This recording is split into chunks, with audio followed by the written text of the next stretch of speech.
மணல் திருட்டுக்கு எதிரான போராட்டத்தில் பொது சொத்துக்களுக்கு சேதம் விளைவித்ததாக தொடரப்பட்ட வழக்கில் அமைச்சர் சிவசங்கர் கடலூர் நீதிமன்றத்தில் ஆஜரான நிலையில் வழக்கின் விசாரணை ஒத்திவைக்கப்பட்டது.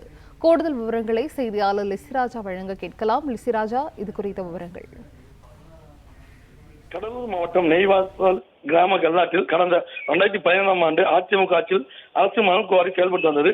இதனால் தங்கள் பகுதியில் நீர் ஆதாரம் பாதிப்பதாக குவாரியை மூடக்கோரி ஆற்றின் மதுக்கரையில் உள்ள அரியலூர் மாவட்டம் சன்னச்சிநல்லூர் கிராம மக்களுடன் அப்போதைய குன்னம் திமுக சட்டமன்ற உறுப்பினர் சிவசங்கர் தலைமையில் அனைத்து கட்சி சார்பில் முற்றுகை போராட்டம் அறிவிக்கப்பட்டது. சன்னச்சிநல்லூர் கிராம மக்கள் 300க்கும் மேற்பட்ட போலீசார் தடை மீறி குவாரிக்குள் நுழைந்து அங்கிருந்து வாகனங்களை தாக்கினார். தடுக்க முயன்ற போலீசாரும் தாக்கியதால் போலீசார் தடியடி சம்பவத்தில் தற்போதைய போக்குவரத்துறை அமைச்சர் எஸ் சிவசங்கர் உட்பட 37 பேர் மீது வழக்கு பதிவு செய்யப்பட்டது.